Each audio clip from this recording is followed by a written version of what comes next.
सो जो भी लोग गंजे हो रहे हैं मेरी बात सुन लो। तो जो एड्स कहते हैं कि शैम्पू से मेरे बाल इतने लंबे लंबे हो गए, एक्चुअली शैम्पू कुछ भी ना ग्रोथ कर सकता है ना। वो सिर्फ एक मिसलीडिंग एड है। हाँ, मिसलीडिंग ऐड आप कह सकते हो, कोई मतलब नहीं है उसका। ऑयल भी हम नहीं मानते कि ऑयल हेयर ग्रोथ में हेल्प करता है। आप कह रहे हो कि ऑयल से बाल ग्रो नहीं होते हैं? नहीं होते। हमारे इंडिया में सबसे गलत प्रैक्टिस है कि हम स्कैल्प में ऑयल लगाते हैं। स्कैल्प को तो ऑयल की जरूरत ही नहीं है, आपकी बॉडी में आप लगा लो, ऑयल बेटर है। ऑल माई लाइफ हाँ, अच्छे से बिल्कुल तेल लगाना चाहिए, स्कैल्प तक पहुंचना चाहिए। That is wrong. That is wrong. Genetics बहुत बड़ा फैक्टर है। अगर आपके मम्मी पापा को ग्रेइंग ऑफ हेयर पहले हुई है तो आपको भी होने के चांसेस बहुत ज़्यादा है। ये पहले 50-60 ईयर्स में होता था, बट आज वो एज 30 साल में हो चुका है। जो एक पैटर्न बॉल्डनेस जो मेन में दिखता है कि आप स्मोक करते हैं, तो स्मोकिंग में क्या होगा, आपकी जो ब्लड वेसल्स की ओपनिंग है जिससे ब्लड आ रहा है वो पतला हो जाएगा। अगर आपके गटी अच्छा नहीं है, जहाँ न्यूट्रिशन की कमी आएगी सबसे पहले वो डाउन होगा, फिर आपकी स्किन डल होगी, फिर इंटरनल ऑर्गन्स को होगा। जो फीमेल का वाले पैटर्न क्या होता है? उनकी सेंट्रल पार्टिंग होती है, जो ऐसे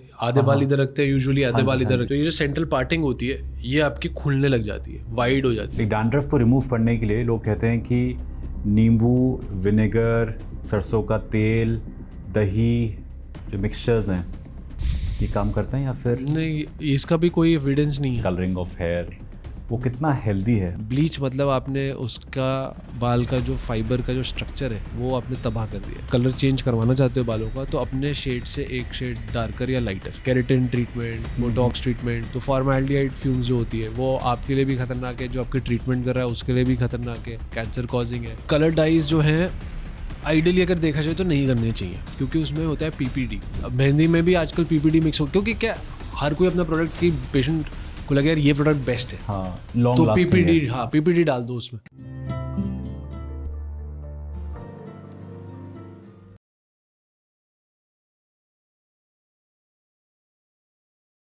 डॉक्टर अंकुर, क्या हाल चाल? वेरी गुड, आप बताओ। बहुत बढ़िया। बहुत दिक्कत हो रखी है, बाल उड़ते जा रहे हैं, राइट? शादी मेरी हो चुकी है फॉर्चुनेटली, अगर ना होती तो मैं रह जाता। क्या किया जाए? सो पहले क्यों बाल उड़ रहे हैं ये थोड़ा सा इंसाइट इसके बारे में देना चाहूँगा। इसमें आपकी वाइफ की कोई गलती नहीं है। आई थिंक सो, उनकी गलती उन्हीं की है। इतना स्ट्रेस है, इतना प्रेशर है, क्या बताऊं। हाँ, तो मेनली इसमें जो एक हार्मोन है DHT जिसे बोलते हैं, डाईहाइड्रोटेस्टोस्टेरोन, वो आपके बालों की जो जड़ है उसको पतला करता है।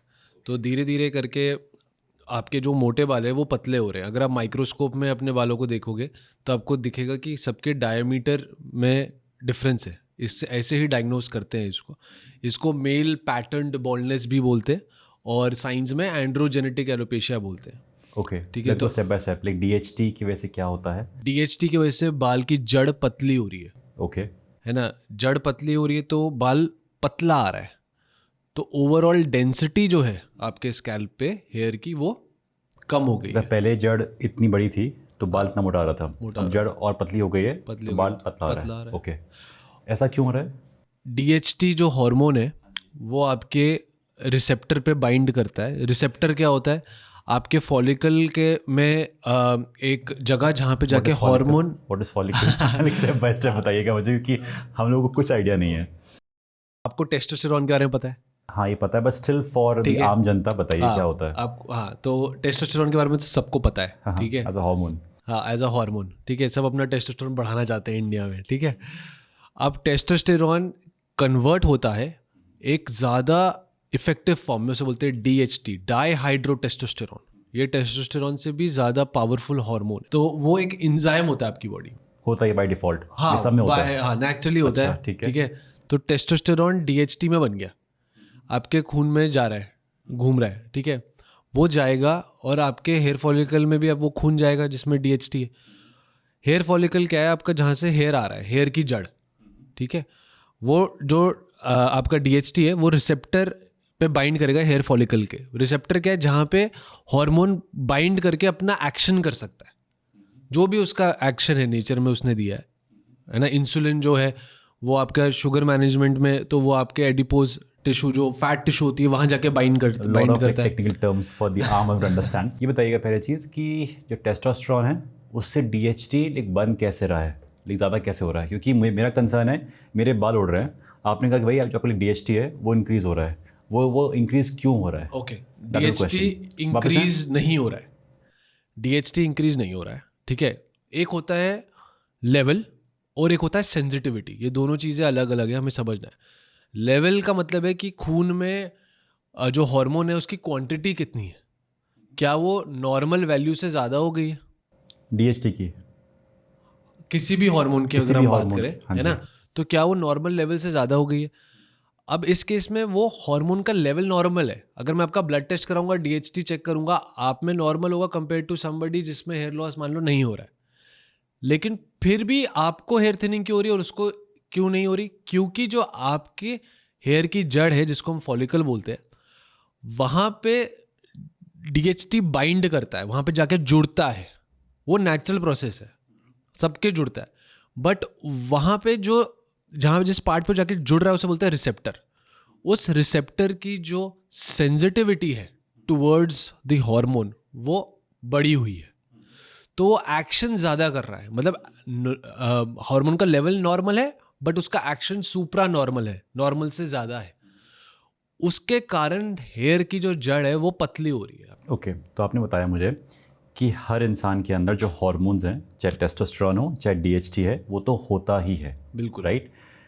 DHT आपका जो हेयर का जो फॉलिकल है वहाँ पे पहुँचता है, और वहाँ जो रिसेप्टर होता है वहाँ पे उसके साथ वो ज्वाइन Bind कर करता जाता है ना। हाँ हाँ, ये आपका DHT था, ये आपका फॉलिकल था, यहाँ पे DHT गया, इसके साथ जुड़ गया। जुड़ने से जो हेयर फॉलिकल है, जो उसका साइज़ है वो छोटा होता जा रहा है, राइट। उसकी वजह से जो आपका बाल है वो पतला होता जा रहा है। ये जुड़ क्यों रहा है इसके साथ? वो तो नेचर में है, वो सबके जुड़ेगा साथ ही ही, होगा? सबके साथ जुड़ेगा, बट अच्छा। सबका जो इफेक्ट है वो डिफरेंट होगा। कुछ लोगों का इफेक्ट ज़्यादा होगा, कुछ लोगों का इफेक्ट कम होगा, और ये आपका जेनेटिकली प्रोग्राम्ड है। ओके। या फिर ये जेनेटिकली प्रोग्राम्ड है, मतलब आपके पापा को भी है हेयर थिनिंग तो आपको भी होगी, आपकी मम्मी के साइड पे मामा को है तो आपको होने के चांसेस हो सकते हैं।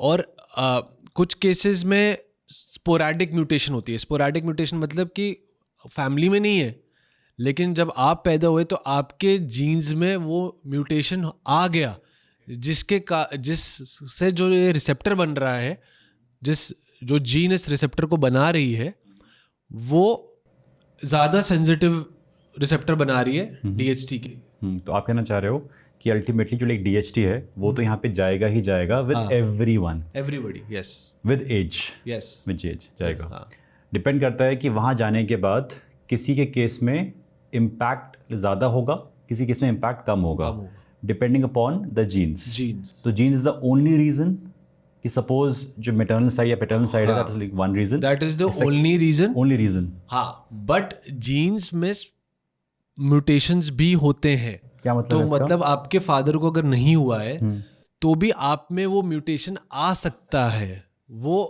ये प्रोसेस भी नेचुरल है। DNA बनने की प्रोसेस जब होती है वो बहुत कॉम्प्लेक्स है, उसको समझने के लिए बहुत लंबा समय चाहिए, पूरी उसकी अपनी साइंस है बायोटेक्नोलॉजी में। तो वो जो DNA बनता है, अगर वहाँ पे जो अमाइनो एसिड्स जो होती है, प्रोटीन जो होता है, जो जुड़ता है जिससे DNA बनता है, वो अगर ऊपर नीचे जुड़ गया है ना, तो फिर आपको म्यूटेशन हो सकता है। सो कहने मतलब ये है कि नेचर भी गलती कर सकती है। हाँ, सो मेजर रीज़न है कि लाइक जीन्स में अगर है तो होगा ही होगा, राइट। नहीं है तो भी हो सकता है, तो भी हो सकता नहीं है, चांसेस कम है। चांसेस कम है। अच्छा, आपने बताया कि विद एज ये होता है। हाँ, ये पहले 50-60 ईयर्स में होता था, बट आज वो एज लाइक 30 साल में हो चुका है। तो ऐसा क्या बदला है कि 60 से 30 पे आ गए हम लोग? वैसे ये हम एक अपने एक्सपीरियंस की बात कर रहे हैं। ये आपको लगता है, ये साइंस में ऐसा कोई प्रूवन नहीं है कि पहले लेट होता था और अब जल्दी होने लग गया है। ऐसा क्या? हाँ, एक कारण इसका ये हो सकता है कि हम ज़्यादा सेंसिटिव हो गए अपने हेयर को लेके, अपने लुक्स को लेकर। तो अगर हम ज़्यादा किसी चीज़ के बारे में सोचने लग जाएं तो हमें उसमें खामियां दिखने लग जाती हैं ज़्यादा। ठीक है, पहले शायद इतना इम्पोर्टेंट नहीं था, है ना, अब बहुत इम्पोर्टेंट हो गया हमारे लिए। इसके अलावा एक चीज़ डेफिनेटली है कि बॉडी जो है एक मशीन है, हर पार्ट आपको ठीक से काम करेगा तो वो अच्छी चलेगी। तो कई सारे एसोसिएशंस हैं इसमें, बट ये डायरेक्ट कॉजेशन नहीं है। मतलब ये चीज़ें मैटर करती हैं, बट ये ऐसा नहीं है कि इन चीज़ों को हम फिक्स कर दें तो वो प्रॉब्लम ठीक हो जाएगी। क्या मैटर करता है, जैसे कि आप स्मोक करते हैं तो स्मोकिंग में क्या होगा, आपकी जो ब्लड वेसल का डायमीटर है, जो ब्लड वेसल्स की ओपनिंग है जिससे ब्लड आ रहा है, वो पतला हो जाएगा क्योंकि निकोटीन वैसो कंस्ट्रिक्शन कराता है। तो आपके स्किन में, आपके हेयर में कम ब्लड पहुंचेगा, सो निकोटीन की वजह से जो ब्लड वेसल्स हैं वो पतली हो पतली हो जाएंगी, जाएगी। बिकॉज ऑफ विच खून इतना खून नहीं कम पहुंचेगा, तो कम आपके पहुंचेगा, फॉलिकल को प्रॉपर न्यूट्रिशन नहीं नहीं मिलेगा, मिलेगा, आपके हेयर तो जड़ बाल को, इतने ग्रो नहीं होंगे। बाल इतने ग्रो नहीं होंगे। अच्छा। फास्टेस्ट ग्रोइंग सेल है बॉडी का हेयर, तो Okay. उसको ज़्यादा न्यूट्रिशन चाहिए। बिल्कुल। जहाँ न्यूट्रिशन की कमी आएगी सबसे पहले बाल वो grow नहीं डाउन करेगा। होगा, फिर Okay. आपकी स्किन डल होगी, ठीक फिर है। इंटरनल ऑर्गन्स को होगा।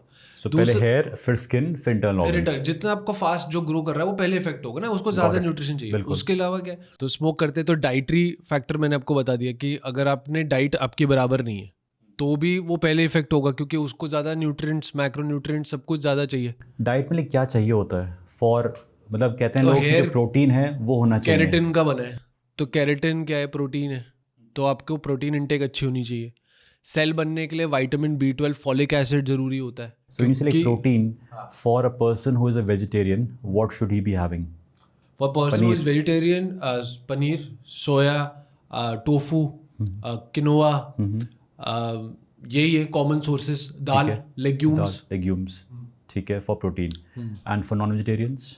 Non veg chicken, mutton, fish, egg best form है, लीन प्रोटीन है एग। तो ये मिल्क लेना ही चाहिए फॉर, हाँ, मतलब आपको 1 ग्राम पर केजी लेना है, और अगर आप वर्कआउट करते हैं, अच्छा वर्कआउट है आपका, तो 1.5 to 2 ग्राम पर केजी, जो कि मेरे ओपिनियन में वेजिटेरियंस का मीट करना, जो हमने प्रैक्टिकल लाइफ में देखा है, पॉसिबल नहीं होता है बहुत केसेस में, अनलेस उस पर स्पेसिफिकली कॉन्सेंट्रेट कर रहे हैं कि हाँ यार मुझे तो प्रोटीन लेना है, 1.5 ग्राम 2 ग्राम प्रोटीन लेना है, तो वो चीज़ आपको। सो प्रोटीन के लिए suppose for veg non veg बात हो गई, अगर किसी का इतना नहीं पहुंच पा रहा है, इफ़ ही टेक्स सप्लीमेंट्स और एडिशनल प्रोटीन, वो भी सही रहता है बालों के लिए? हाँ, बोले कोई सकते हो, दिक्कत आप नहीं वे है? प्रोटीन ले सकते हो, पी प्रोटीन, अगर आप वीगन हो पी प्रोटीन ले सकते हो, दोनों बहुत अच्छे सोर्सेज है प्रोटीन के। ठीक है। हाँ so like protein is clear. हाँ, व्हाट प्रोटीन तो एल्स? चाहिए, प्रोटीन चाहिए। उसके बाद B12 देखो, आपने कोई कहा भी था कुछ। आपने सेल बनाना है बॉडी में, नया सेल, न्यूक्लियस किसका बनता है ना, उसमें विटामिन B12 होना बहुत ज़रूरी है, उसमें आयरन होना बहुत ज़रूरी है, तो ये भी आपको चाहिए ही क्या चाहिए। सोर्सेज हैं for B12 and iron? B12 और आयरन के सोर्सेज है, अगेन एग अच्छा सोर्स है। B12 लगभग हर नॉनवेज आइटम में होता है। एंड फॉर वेजिटेरियन पीपल कहाँ से मिलेगा? वेजिटेरियन के लिए ग्रीन लीफी वेजिटेबल्स में B12 होता है, स्पिनच में, है ना। और आयरन? आयरन भी अगेन ग्रीन लीफी वेजिटेबल्स में होता है, नॉनवेज डाइट में तो वैसे ही होता है आयरन। और भी कई सारे सोर्सेज है आयरन के, है ना। तो इजीली आपको जो पसंद है आप गूगल पे सर्च करके चेक भी कर सकते हो, आजकल तो एक लिस्ट आ जाएगी पूरी आयरन किस किस में, आप वो सब ले सकते हो।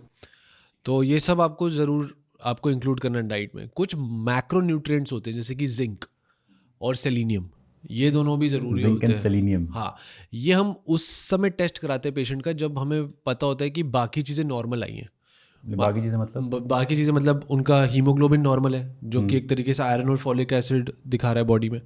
उनका TSH नॉर्मल है, जो थायराइड हार्मोन हो गया। B12 नॉर्मल हो गया। विटामिन D चेक कराते हैं हम, वो भी नॉर्मल है। और फेरिटिन मतलब आयरन स्टोर्स। तो ये 5 चीज़ें हम चेक करा लेते हैं यूजुअली हेयर लॉस में। ये बराबर है तो हम नेक्स्ट पॉइंट पे चलते हैं, वो है अगर फिर भी हेयर फॉल हो रहा है तो फिर सेलेनियम और जिंक। ओके। हाँ, तो ये भी एक समझने वाली बात है कि ये जो हेयर फॉल है, जो न्यूट्रिशनल होता है, ये अलग होता है। जो आपने स्टार्टिंग में बात की, मेरे बाल पतले हो रहे पहले से, और जो एक पैटर्न बॉल्डनेस जो मेन में दिखता है, जैसे अनुपम खेर हो गया, एक पैटर्न है, सलमान खान हो गया, कि आगे से फ्रंटल हेयर थिनिंग है। साइड का जाता है। हाँ, फ्रंटल है। हाँ। और कुछ केसेस में क्राउन, यहाँ पे क्राउन, रहेगा। हाँ, जहाँ क्राउन पहनते हैं, हाँ। है ना। तो अगर इन दोनों में आपका जा रहा है तो वो पैटर्न बॉल्डनेस में। पैटर्न बॉल्डनेस में ना हेयर फॉल बहुत नहीं होगा, ऐसा नहीं होगा सुबह उठोगे तो आपके आसपास हेयर हेयर होगा, हाँ, ऐसा नहीं होता। It's more of a slow progressive hair thinning, loss of density, बाल पतला हो रहा है ड्यू टू दी हार्मोन जो हमने पहले बात की, DHT की वजह से। तो सबसे पहले पैटर्न बॉल्डनेस की ट्रीटमेंट में DHT को कंट्रोल करना जरूरी है। वो कैसे कंट्रोल होगा? उसके लिए DHT ब्लॉकर्स आते हैं। अच्छा। आप उसको नॉन मेडिकली नहीं ठीक कर सकते।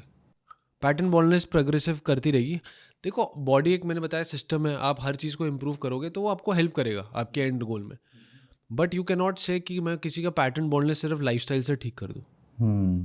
लोग कहते हैं कि अगर आप सिर में वो प्याज क्या लगाएं, प्याज and some kind of oil से गर्म करके लगाएं तो आपके बाल बहुत ग्रो कर जाएंगे, तो हाउ ट्रू इज़ दैट? तो क्या है कि एलोपेशिया या फिर हेयर लॉस के 3 मेन कारण हैं। Alopecia, hair loss, hair loss, अच्छा, हाँ, मेडिकल टर्म है। हाँ, एलोपेशिया या हेयर लॉस के 3 मेन कारण है।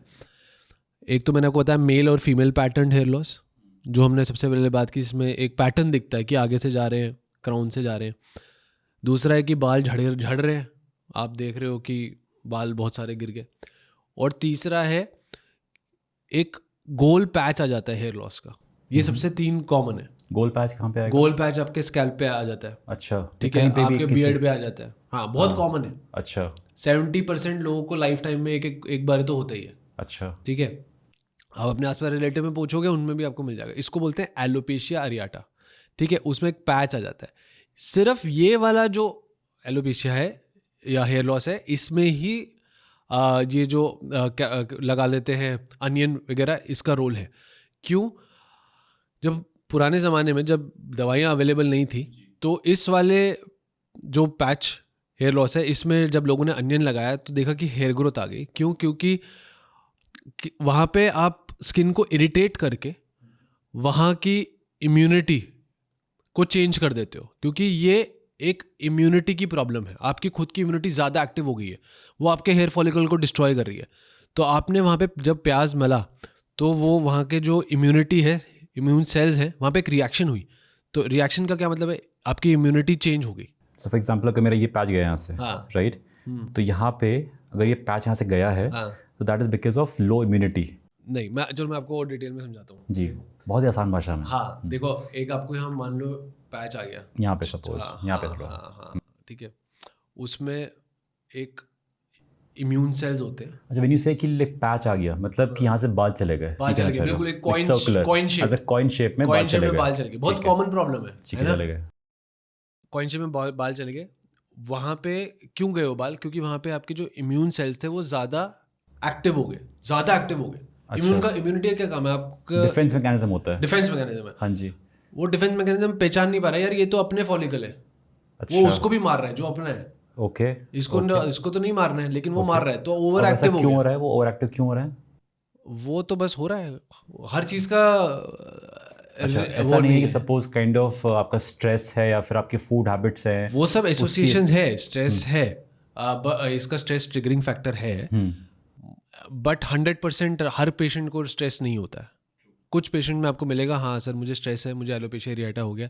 बहुत बारी ये आप जिन लोगों की शादी होने वाली थी, शादी से पहले लोगों को स्ट्रेस हो जाता है बहुत, शादी का देखते हैं हम। एग्जाम से पहले बच्चों में बहुत कॉमन है एलोपेशिया एरियाटा, तो उसमें भी हम देखते हैं। तो stress is on the stress आप बोल सकते हो कि एक ट्रिगर है। तो स्ट्रेस के ट्रिगर के कारण क्या होता है, वहाँ पे इम्यून प्रोसेस बढ़ जाती है। तो वहाँ पे सेल्स आते हैं जिनको बोलते हैं टी सेल्स, टी सेल्स, हाँ, वो आपके वहाँ जाके बैठ जाते हैं। तो वो आपके फॉलिकल्स को उगने ही नहीं देते, वो उनको बार बार मार देते हैं। सो आप कह रहे हैं कि तो जब आप उस पर प्याज लगा देते हो, हाँ जी, तो वहाँ पे एक रिएक्शन हो जाती है, ओके, उसकी वजह से पूरा डिस्टर्ब हो जाता है ठीक सिस्टम, है, ठीक है, डिस्टर्ब हो जाता है, उसके कारण वो वहाँ से चले जाते हैं। सो आपने कहा कि because of stress as an example, जो यहाँ की इम्यूनिटी वाला पार्ट है वो एक्टिवेट हो जाता है and they fight against our own follicles, because of which we have like T cells जो वहाँ पे आ जाते हैं and they don't allow further growth. Yes. उसके बाद वी हैव अनियन, वो लगाया हमने, तो जो वहाँ पे डिस्ट्रप्शन होता है एंड जो लाइक टी सेल्स हैं वहाँ से हट जाते हैं इन अ वे एंड ग्रोथ वापस। सिर्फ अनियन नहीं, आप कोई भी इरिटेटिंग चीज लगाओगे जो आपकी स्किन में नींबू इरिटेशन करे, नींबू से भी हो सकता है। अच्छा, ठीक है, उससे भी हो सकता है। अब तो हम वो नहीं यूज़ करते, अब तो हम एक रेटिनॉइड आता है, रेटिनॉइन के नाम से हम जानते वो हैं। क्या होता है? It's a cream. Vitamin A से बनते हैं ये। अच्छा, इनमें क्षमता होती है आपकी स्किन में ड्राइनेस क्रिएट करने की। ड्राइनेस मतलब एक तरीके से अगर ज़्यादा लगा दोगे तो इन्फ्लेमेशन ही हो जाएगी, रेडनेस आ जाएगी वहाँ पे, तो उसको भी यूज़ कर सकते हो आप। आपको अनियन काटने की जरूरत नहीं है। अच्छा, तो अगर आप आपको ऐसा बाजार में पैच से हो 200 रुपए की ट्यूब लेके लगा सकते हो उसको, तो उससे काम कर जाएगा, काम हाँ, सिर्फ ये वाले एलोपेशिया में ही काम करेगा, बाकी दोनों में नहीं काम करेगा। और ये टॉप 3 कॉजेज है एलोपेशिया के, तो अब इसमें से सिर्फ एक ही में अनियन का जूस काम करेगा, बाकियों में नहीं करेगा, और उसमें भी 100% नहीं करेगा। और दूसरी चीज़ क्या है, क्यों नहीं हम बोलते अनियन जूस लगाने के लिए? कंट्रोल नहीं है। मतलब ट्रेटिनोइन का आपको पता है, अगर हमने ट्रेटिनोइन बाजार से लिया, आपको पता है उसमें 0.025 लगा रहा हूँ मैं, आपको पता है 0.05% लगा रहा हूँ, उसमें लिखा है किस में लिखा है क्रेटोनाइन क्या होता है? क्रीम के बॉटल के ऊपर। अच्छा, वो क्रीम किस चीज़ के लिए हो रही है यूज़? एलोपेशिया एरियाटा के लिए, एलोपेशिया। एलोपेशिया के लिए अगर हम यूज़ करें यूजुअली लाइक रेटिनॉइड। रेटिनोइड, तो ट्रेटिनोइन एक तरीके का रेटिनोइड ही है। अच्छा, लाइक क्रीम का नाम हो गया, समझ लो। हाँ, ट्रेटिनोइन केमिकल नेम है, ठीक है ठीक है, तो केमिकल नेम है, 0.025 में भी आता है, 0.05 में भी आता है, तो आपको पता है आप कितना लगा रहे हो। अनियन जूस आपको पता ही नहीं आप पता कितना ही नहीं लगा है। रहे हो, आप हो सकता है कहीं का किसी एरिया का अनियन है वो ज़्यादा स्ट्रांग हो, किसी एरिया का अनियन है वो थोड़ा माइल्ड हो, है ना, तो वेरिएशन है, तो स्टैंडर्डाइजेशन कुछ नहीं है। Got it. ऐसा भी है क्या कि जो गट है आपकी, उससे इम्पैक्ट होता है आपके हेयर ग्रोथ पे? किसी ने बोला कि अगर गट आपका बहुत ही साफ रहेगा, हेल्दी रहेगा, तो आपका हेयर ग्रोथ अच्छा रहेगा, ऐसा है? तो अगेन बॉडी, जैसे मैंने बोला, एक you know it's like machine, आपके सब कुछ अच्छा चलना चाहिए। Gut is where everything is absorbed, है ना, आपका आयरन, B12, जिंक, कैल्शियम, हर चीज़ वहीं से तो अब्जॉर्ब हो रहा है। तो आपका गट हेल्दी होगा तो बैक्टीरिया, गुड बैक्टीरियाज होंगे तो वो फूड को प्रॉपरली डाइजेस्ट करने में हेल्प न्यूट्रिशन करेंगे। से पहुंचेगा वहाँ पे। हाँ, तो न्यूट्रिशन प्रॉपर एब्जॉर्ब होगा। अगर आपके गट ही अच्छा नहीं है, आपको इरिटेबल बॉल है या कुछ प्रॉब्लम है वैसी, तो आपका तो न्यूट्रिशन आ ही नहीं रहा ना, तो फिर वो तो आपके हर जगह इफेक्ट करेगा। Got it. So this part is clear. और जो आपके नॉर्मली लाइक रिसीडिंग हो रहा है, which is a male pattern like baldness. अच्छा बताइए एक चीज़, before we go to this question, जो फीमेल का वाले पैटर्न क्या होता है?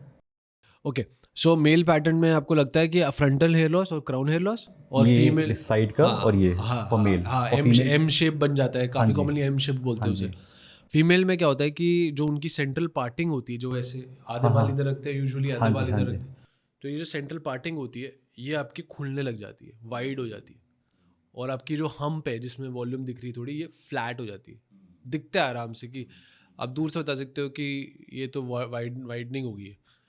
कोई इसमें टेस्ट कराने की ज़रूरत नहीं है आपको, सीधा डॉक्टर आपके सिर्फ पैटर्न को देख के बता सकता है कि आपको पैटर्न हेयर लॉस है। और for female also the same reason, आपका जो मदर या फादर या फिर आपका म्यूटेशन फीमेल्स अपना में कम होगा, क्योंकि कम होगा, क्योंकि DHT की मात्रा फीमेल में कम है, कम होती है। अच्छा। तो स्लो प्रोग्रेस करेगा, ट्रीटमेंट का रिजल्ट बेटर आएगा, उतना हेयर लॉस नहीं होगा जितना मेन में होगा, ऐसा। फीमेल में दो सबसे कॉमन कारण है। 40 साल के बाद, क्योंकि एस्ट्रोजन का लेवल कम हो रहा है, बॉडी मीनोपॉज की प्रिपरेशन कर रही है, तो टेस्टोस्टेरोन का इफेक्ट बढ़ रहा है बॉडी में। दूसरा है आपके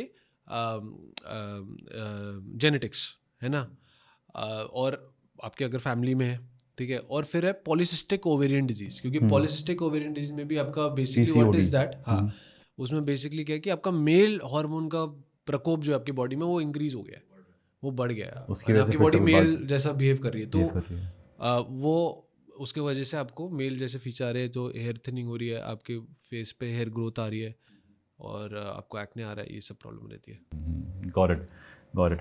सो अगर आपका एज अ मेल अगर बाल आपके जा रहे हैं, सो और क्या कर सकते हैं? आपने अगर बात की थी आपको अबाउट देखो, अगर जिंक एंड आपको हेयर, सेलेनियम। हाँ, अगर आपको हेयर थिनिंग है, रिसीडिंग हेयर लाइन है, आपको पता है आपके पापा के जा गए हैं, तो आपको पहले तो सबसे पहले जल्दी कॉन्शियस होना है। क्यों? क्योंकि आप एक नंबर ऑफ जड़ के साथ अब बॉर्न हुए, आपके हेयर फॉलिकल्स लिमिटेड है, वो तो एज के साथ कमी हो रही है, वो नए नहीं बन सकते, रीजनरेशन नहीं होती उनकी, जो चले गए वो चले गए, जो गए तो गए। गए तो गए, आप कुछ भी डाल लो, आप वो नए नहीं आएंगे, फॉर एग्जाम्पल अगर मेरे बाल हंसे अगर गए तो गए। गए तो गए, है ना। ओह गॉड। अगर पूरे तरीके से चले गए वहाँ से, अगर वहाँ फॉलिकल जड़ी खत्म हो गई है, तो गए। तो इसलिए पहले आपको इंटरवेंशन लेना बहुत इंपॉर्टेंट है, कि पहले ही आप उसके बारे में कुछ करो। आपको पता है आपकी फैमिली में है, तो मैं पहले ही कुछ स्टेप्स ले लेता हूँ। तो स्टेप्स में सबसे पहले क्या होता है, ऑफकोर्स आपको एक अच्छी डाइट वगैरह रखनी चाहिए ताकि आपके बॉडी को प्रॉपर न्यूट्रिशन मिले, बट क्योंकि वो मेन कारण नहीं है इस टाइप के हेयर लॉस का, तो आप सिर्फ डाइट पे या अच्छे लाइफस्टाइल पे भरोसा नहीं कर सकते। अगर आपको बाल अच्छे चाहिए तो फिर आपको इसमें प्रिस्क्रिप्शन मेडिकेशंस का यूज़ करना ही पड़ेगा, जिसमें दो मेन आती है आपकी। एक आती है मिनॉक्सिडिल, जो बहुत कॉमनली इंडिया में लोग यूज़ भी कर रहे हैं, हाँ, मिनॉक्सिडिल। और दूसरी आती है 5 अल्फा रिडक्टेज इनहिबिटर, ये उनके एंजाइम पे नाम दिया गया है, जिस एंजाइम को वो रोकती है, इससे ताकि क्या होता है दोनों से? ताकि टेस्टोस्टेरॉन DHT में कन्वर्ट ना हो, क्योंकि DHT ज़्यादा पोटेंट फॉर्म होता है टेस्टोस्टेरॉन का, तो वो अगर हम कन्वर्जन रोक लें तो फिर क्या होगा कि आपका जो हेयर थिनिंग है उसकी स्पीड आप स्लो हो जाएगी। इसको आप एक एंटी एजिंग की तरह देखिए, आप इसको एक बीमारी की तरह मत देखिए। गवर्नमेंट 18% GST चार्ज करती है हेयर ट्रांसप्लांट पे, ठीक है, तो ये बीमारी मानी ही नहीं गई है, दिस इज़ एंटी एजिंग, ठीक है। तो आप जैसे स्किन की एंटी एजिंग करते हैं आजकल लोग यूट्यूब पे देख के या इंस्टाग्राम पे देख के रेटिनॉल लगा रहे हैं, वैसे ही आप ये हेयर की एंटी एजिंग मानिए। आप इसको रोक सकते हैं, आप इससे जीत नहीं सकते। मतलब होगा तो है ही, हो गई, बड़ा स्लो With कर time, सकते हो। आप हाँ, slow कर मे बी सकते हो। आप जैसे आपकी हेयर लाइन पापा की आपकी 35 पे थी, वैसी हेयर लाइन में भी आप 45 या 50 पे रख सकते हो अगर आप इन चीज़ों का यूज़ करोगे तो गंजापन रुक जाएगा आपका। गंजापन रुक जाएगा आपका। बहुत बढ़िया। ये बताइए कि बहुत सारा लोग कहते हैं कि जो शैम्पू है, जो शैम्पू करने से, बार बार करने से बाल बहुत झड़ते हैं, तो ऐसा भी है? शैम्पू जो होता है उसका एज सच हेयर ग्रोथ या हेयर फॉल में ज़्यादा रोल नहीं है, क्योंकि आपके 500 किलो डाल्टन से जो छोटा साइज़ होता है, ये होता है वेट की बात कर रहे हैं हम। 500 किलो तो आपके जो मॉलिक्यूल्स होते हैं मॉलिक्यूल्स ऑफ किसी भी चीज़ के, कोई भी केमिकल है, अगर आपको स्किन के अंदर डालना है उसको, तो आपको उसका साइज़ जो है 500 किलो डाल्टन से कम रखना है। ये एक वेट है, जैसे केजी होता है ना, एक हम केजी में नापते हैं सब्जी या जो भी, वैसे ही मॉलिक्यूल्स का वेट किलो डाल्टन में होता है। तो 500 किलो डाल्टन से कम का होगा तभी वो पेनिट्रेट करेगा, नहीं तो पेनिट्रेट नहीं करेगा आपकी स्किन में। तो शैम्पू पेनिट्रेट करता नहीं है, और आपके हेयर की जड़ तो डीप है, तो एक्चुअली शैम्पू कुछ भी आपके ना ग्रोथ कर सकता है ना। तो जो एड्स कहते हैं कि शैम्पू हाँ, से मेरे वो बाल सब इतने लंबे लंबे हो गए, वो कोई मतलब नहीं है उनका। वो सिर्फ एक मिसलीडिंग एड है। हाँ, मिसलीडिंग ऐड आप कह सकते हो, कोई मतलब नहीं है उसका। शैम्पू आपको इम्प्रूव करता है hair care. Hair care. Hair का टेक्सचर कैसा है आपका, अगर आप सल्फेट से भरा हुआ शैम्पू यूज़ कर रहे हो जिसमें बहुत खूब झाग बनता है, तो वो आपके बालों को ड्राई करेगा, क्योंकि वो क्या करेगा?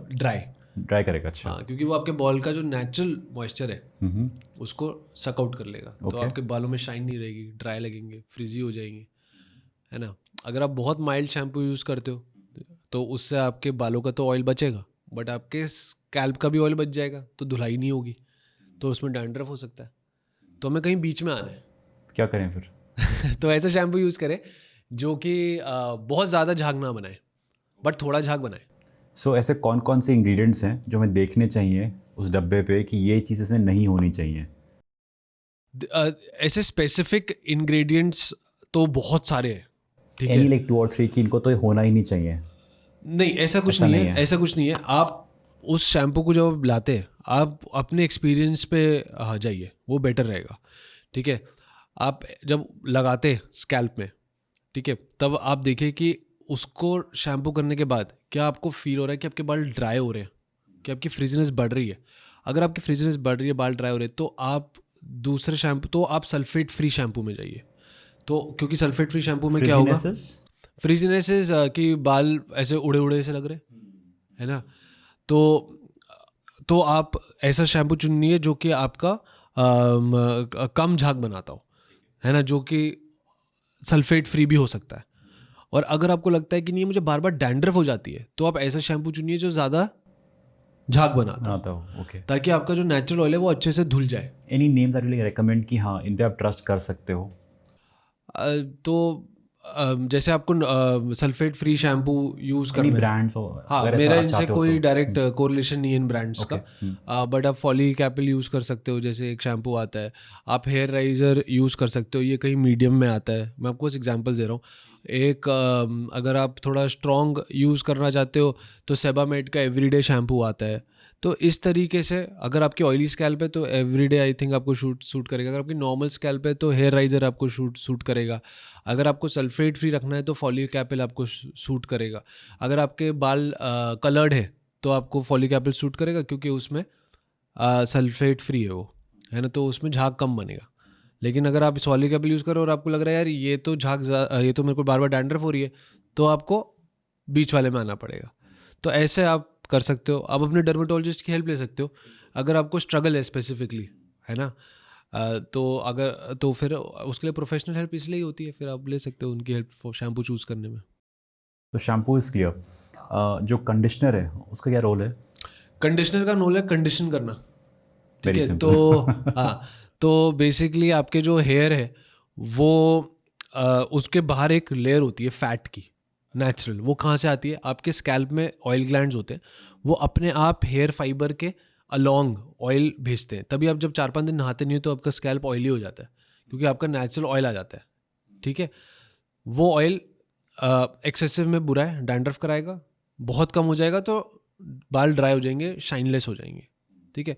तो कंडीशनर का काम ये है कि जो आपका शैम्पू से धुल गया है ऑयल, नेचुरल ऑयल, उसको वो वापस रिस्टोर कर दे, ताकि आपके बाल जो हैं वो अच्छे शाइनी दिखाई दे।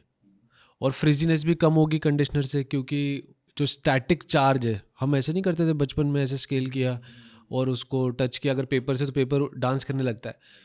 तो वो basically that is due to the static charge, है ना। तो आप जब शैम्पू करते हैं तो आपके बालों में भी स्टैटिक चार्ज आ जाता है, ठीक है। और वो एक दूसरे को रिपेल करते हैं, उसकी वजह से बाल एकदम से फ्रिजी लगते फ्रिजी हैं। तो होता अगर आप कंडीशनर लगा लोगे तो वो उसके ऊपर एक लेयर बन जाएगी बाल के ऊपर, तो आपका जो बाल है उसमें स्टैटिक चार्ज खत्म हो जाएगा और आपके बालों का फॉल बेटर आएगा। इसके अलावा आजकल हेयर मास्क आ रखे हैं।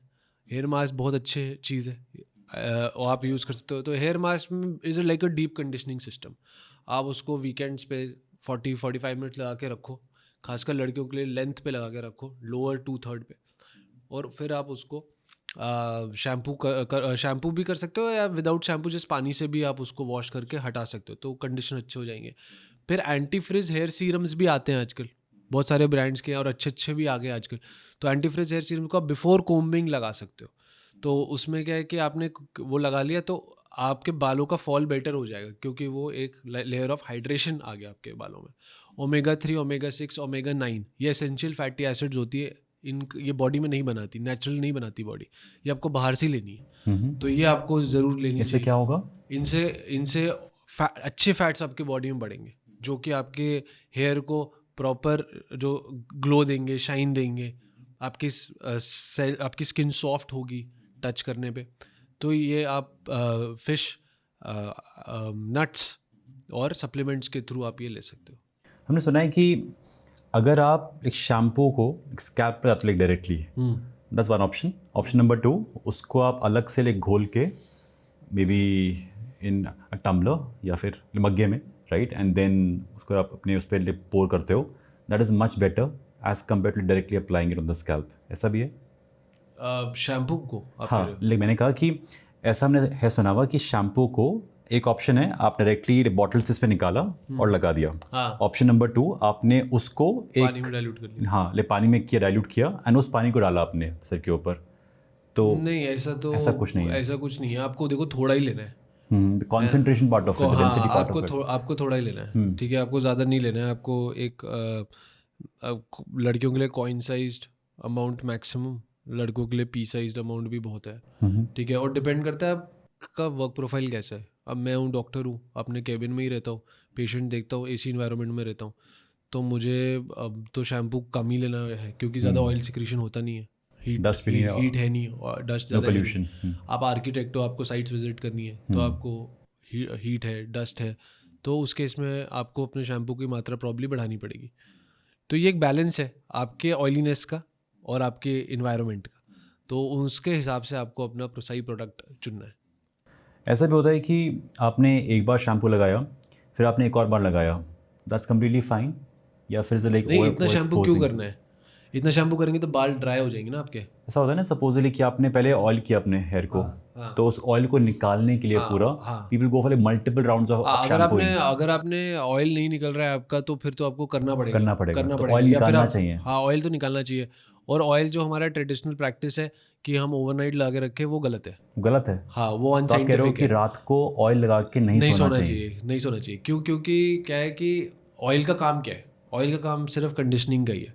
ऑयल भी हम नहीं मानते कि ऑयल हेयर ग्रोथ में हेल्प करता है, साइंस में ये प्रूवन नहीं है, ठीक है। आप कह रहे हो कि ऑयल से बाल ग्रो नहीं होते हैं? नहीं होते हैं। इतने सारे एड्स ये कह रहे हैं कि मेरे लंबे घने बालों का राज, ये XYZ ऑयल, सब फेक है। आप बताओ, अगर है तो आप डाल दिए इसे FDA में, FDA से अप्रूव करवा लीजिए। FDA किस FDA आपको क्यों अप्रूवल देता है किसी ड्रग के लिए, किसी कॉस्मेटिक के लिए, मेडिसिन कब अप्रूवल देता है? तब देता है जब आप स्टैटिस्टिक्स मतलब मैथ्स का यूज़ करके प्रूफ कर देते हो कि जो हमारी ऑब्जर्वेशन है वो ट्रू है। ऐसे तो आपने कुछ भी बोल दिया यार मेरे को इस चीज़ से ठीक हुआ, प्रॉब्लम मेरी, बट उसका कोई वो नहीं है ना, कोई बेस नहीं है। आपको मैथ्स से प्रूफ करना पड़ेगा।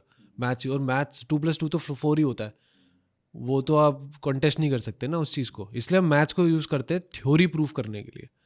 तो आप मैथ्स को यूज़ करके अगर प्रूफ कर दो कि ऑयल से हेयर ग्रोथ होता है तो हम मान लेंगे। तो But फिर वो हुआ आपको नहीं ऑयल है। क्यों लगाते हैं? वो तो ऐसे ही लगाते हैं, गलत प्रैक्टिस है। मतलब चलिए लोगों को आगे। लगता है कि हमारे बाल अच्छे हो जाएंगे, बट कोई फायदा नहीं है उसका। कुछ होगा नहीं उससे। ऑयल का काम सिर्फ कंडीशनिंग का है। Oil is equal to conditioner. आप ऑयल लगा लो या कंडीशनर लगा लो, सेम है।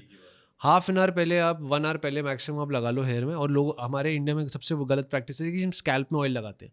स्कैल्प को तो ऑयल की जरूरत ही नहीं है, आपकी बॉडी में आप लगा लो ऑयल बेटर है। स्कैल्प पे तो, क्योंकि scalp is richest in oil glands among all your body, it's one of the richest areas, right. तो उसको तो ऑयल की ज़रूरत ही नहीं है। वहाँ पे आप ऑयल ना भी लगाओ तो चलेगा। आपको अपने बालों के लेंथ पे लगाना है ऑयल, वहाँ के लिए अच्छा है ऑयल, क्योंकि वो आपके बालों पे एक परत बना रहा है, प्रोटेक्टिव लेयर। तो वो शाइन देगा आपको, बाल को प्रोटेक्ट करेगा बालों को। ऑल माई लाइफ हाँ, लाइक अच्छे से बिल्कुल तेल लगाना चाहिए, स्कैल्प तक पहुंचना चाहिए। That is wrong. That is wrong. Only on the hair part of only it. On the hair part. Hair oil कौन सा यूज़ किया जाए? सबसे अच्छा कोकोनट ऑयल होता है। वर्जिन? हाँ, और उसको थोड़ा हीट करके अच्छा। डीप पेनिट्रेशन, थोड़ी पेनिट्रेशन बढ़ जाती है उसकी, तो वो आप यूज़ कर सकते हो कोकोनट ऑयल। तो आपने जब ऑयल लगाया एंड आफ्टर 1 आवर आपने शैम्पू कर लिया, शैम्पू के लिए उसके बाद आप कंडीशनर की नीड नहीं है क्योंकि ऑलरेडी आपका हाँ, डिपेंड oil- करता है। अगर आपको लगता है बाल ड्राई हो रहे, लगा भी सकते हो।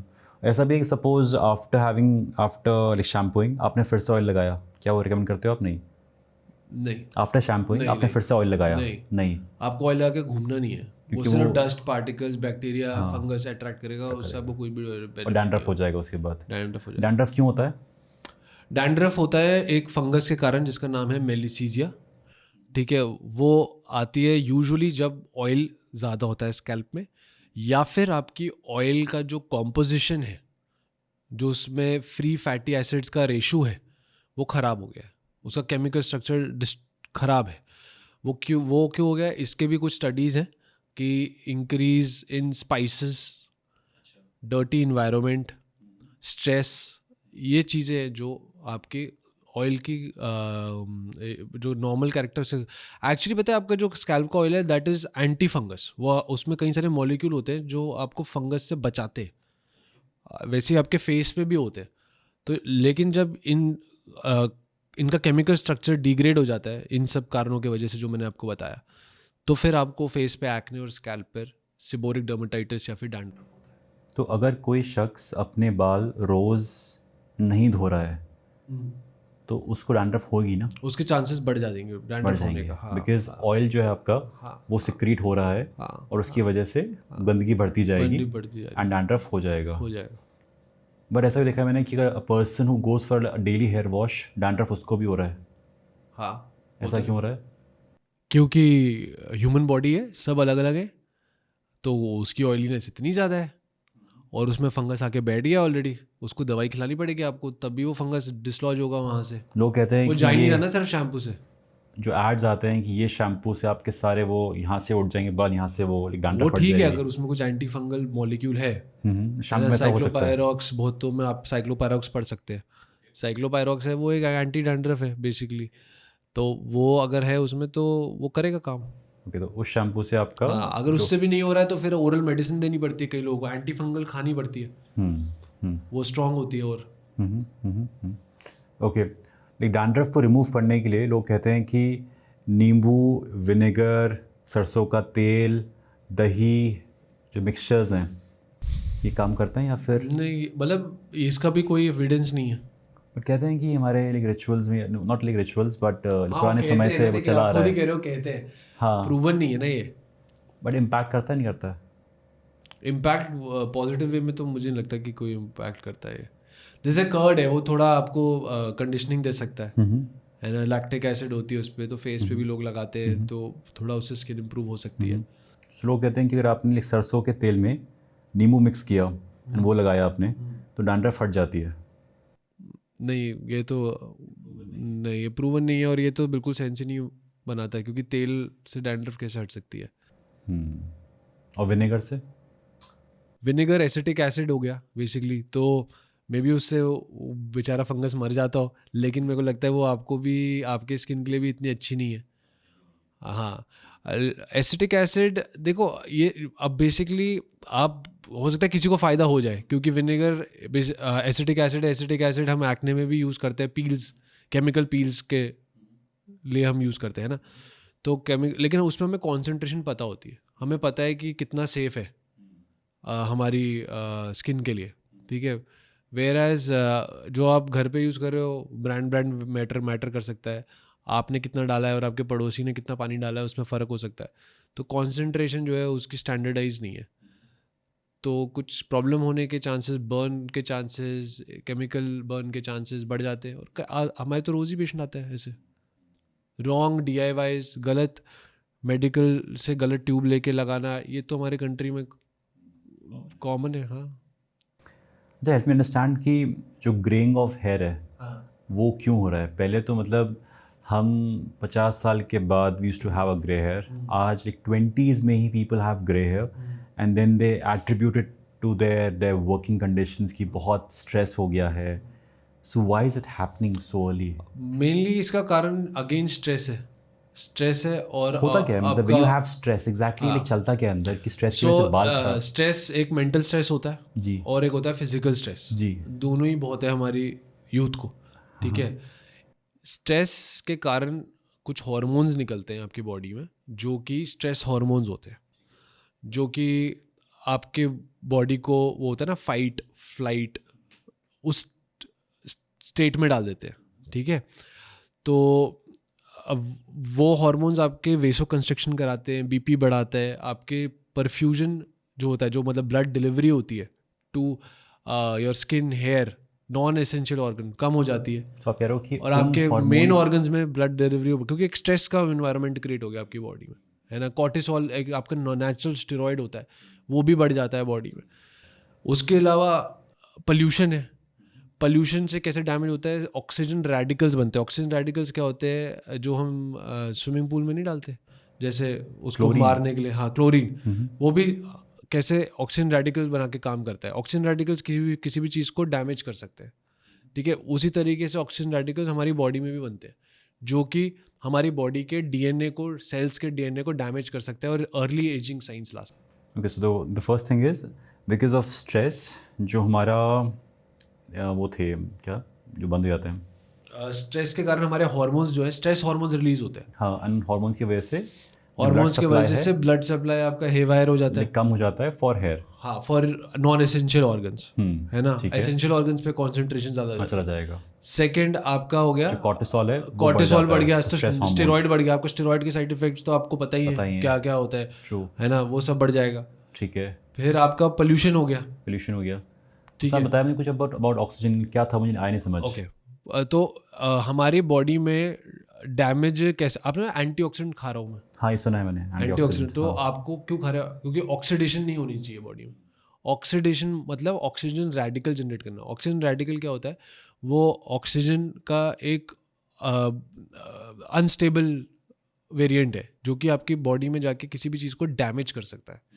तो DNA डैमेज करता है वो आपके सेल्स का, DNA डैमेज करता है तो आपके सेल्स की डेथ होती है और आपकी एजिंग होती है फास्ट। ओके, सो पोल्यूशन अगर होगा तो जाहिर सी रेडिकल बात है बढ़ेगा, आपके बाल ग्रे होंगे ही होंगे। हाँ, इसलिए हम कहते हैं एंटीऑक्सीडेंट्स खाओ ग्रे हेयर की ट्रीटमेंट के लिए। एग्जाम्पल है आप एंटीऑक्सीडेंट्स। बेल पेपर्स खाओ, अलग अलग रंग के। कोई भी फ्रूट वाटरी हो, कलर्ड हो, जैसे वाटरमेलन, उसमें एंटीऑक्सीडेंट भरपूर है। बेरीज, स्ट्रॉबेरी, ब्लूबेरी, उसमें एंटीऑक्सीडेंट भरपूर है। तो ये सब चीज़ों का आप सेवन इंक्रीज करो। इसके अलावा आप ओरली ले सकते हो, एंटीऑक्सीडेंट्स सप्लीमेंट्स अवेलेबल है, सुपर ऑक्साइड डिसम्यूटेज करके अवेलेबल है, वो आप ले लो। एस्टाज़ैंथिन आता है, वो आप ले लो। ये चीज़ें जो होते हैं ऑक्सीजन रेडिकल को कम करते हैं।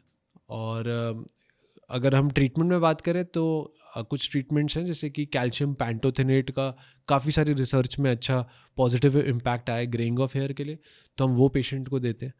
और डार्कनिल करके एक मॉलिक्यूल आता है, वो आपका मेलनिन सिक्रीशन बढ़ाता है आपके हेयर बल्ब में, वो हम देते हैं पेशेंट को। ये सब है।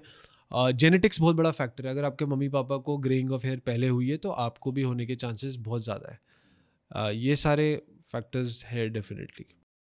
लेकिन आजकल लोग उसे कवर अप करने के लिए they go for hair dyes and colouring of hair. वो कितना हेल्दी है? अल्टीमेटली बॉडी में हार्मफुल, बॉडी को हार्म तो पहुंचा ही रहे हैं वो। हाँ बिल्कुल। कलर डाइज जो हैं आइडियली अगर देखा जाए तो नहीं करने चाहिए। अगर हमारे स्किन के लिए हम बात करें, हम तो अलग रीज़न से कर रहे हैं, एस्थेटिक रीज़न से कर रहे हैं, बट हमारे स्किन के लिए वो अच्छा नहीं है क्योंकि उसमें होता है पीपीडी। आजकल एमोनिया फ्री तो हो चुके हैं सारे, ठीक है। कोई भी ब्रांड आप लोगे मोस्टली एमोनिया फ्री होंगे, ठीक है, जो कि आपको कैंसर कॉज कर सकता है। बट पैराफिनाइलिन डायमीन भी एक होता है केमिकल उसमें, जो आपकी डाई को लॉन्ग स्टेनिंग में हेल्प करता है ताकि वो लंबे समय तक टिके रहे। लेकिन पीपीडी कॉमन कॉज है एलर्जिक कॉन्टैक्ट डर्मेटाइटिस, मतलब कि एलर्जी ऑन द स्किन। तो आपके यहाँ पे काला लाइन आ जाना, पेशेंट को समझ नहीं आ रही होती कि ये पता नहीं कहाँ से ब्लैक हो रहा हूँ बस में।